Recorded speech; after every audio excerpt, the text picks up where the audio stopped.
আমাদের আজকের আলোচনার পর্বটি হচ্ছে চাকরি সংক্রান্ত আইন। চাকরি সংক্রান্ত আইন বা এমপ্লয়মেন্ট ল হলো কর্মী এবং নিয়োগকর্তার মধ্যে সম্পর্কিত আইন। এই আইন কর্মীর অধিকার, নিয়োগকর্তার দায়িত্ব এবং কর্মক্ষেত্রে নিয়মকানুন নির্ধারণ করে।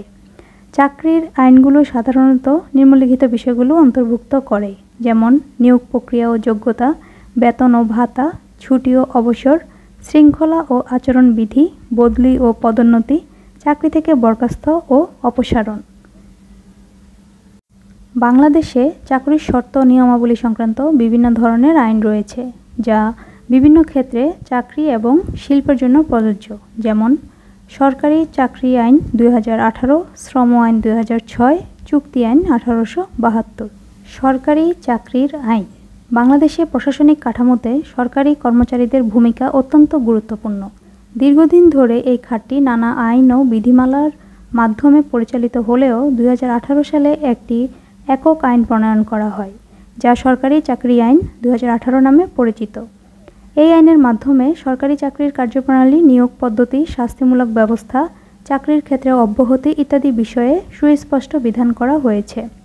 সরকারি চাকরির আইনগুলো সাধারণত নিম্নলিখিত বিষয়গুলো অন্তর্ভুক্ত করে, যেমন নিয়োগ প্রক্রিয়া ও যোগ্যতা, বেতন ও ভাতা, ছুটি ও অবসর, শৃঙ্খলা ও আচরণবিধি, বদলি ও পদোন্নতি, চাকরি ক্ষেত্রে বরখাস্ত ও অপসারণ। কোনো কর্মচারী যদি মনে করেন তার সঙ্গে অন্যায় হয়েছে, তাহলে তিনি নিচের প্রতিকারমূলক পথগুলো অনুসরণ করতে পারবেন, যেমন আপিল কর্তৃপক্ষের কাছে আবেদন, ধারা 42। এখানে বলা আছে শাস্তিমূলক আদেশের বিরুদ্ধে 30 দিনের মধ্যে আপিল করা যায়। তারপর হচ্ছে প্রশাসনিক ট্রাইব্যুনালে মামলা দায়ের, ধারা হচ্ছে 58। এখানে কি বলা আছে, সরকারি কর্মচারীদের বিরোধ নিষ্পত্তির জন্য অ্যাডমিনিস্ট্রেটিভ ট্রাইব্যুনাল গঠিত হয়েছে। যে কোনো শাস্তিমূলক ব্যবস্থা, পদোন্নতি, বদলি বা বেতন সংক্রান্ত বিষয়ে মামলা করা যায়। তারপর আছে নিম্ন আদালত বা হাইকোর্টের রিট প্রযোজ্য ক্ষেত্রে। যদিও এই আইনে বলেছে যে নির্দিষ্ট বিষয়ে প্রশাসনিক ট্রাইব্যুনালই প্রাথমিক আদালত, তবে মৌলিক অধিকার লঙ্ঘিত হলে হাইকোর্টে রিট করা যায়।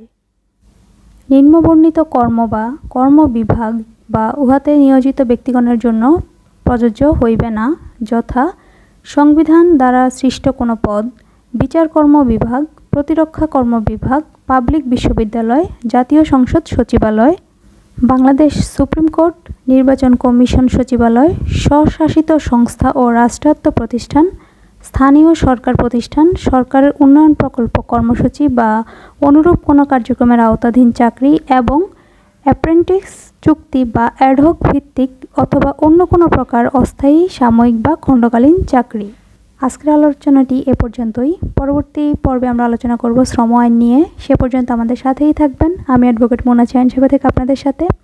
যে কোনো পরামর্শের জন্য আমাদের সাথে যোগাযোগ করতে পারেন। এছাড়া আমাদের এই আলোচনার মধ্যে যদি আপনাদের কোনো প্রশ্ন থাকে, আমাদের কমেন্ট বক্সে জানাতে পারেন।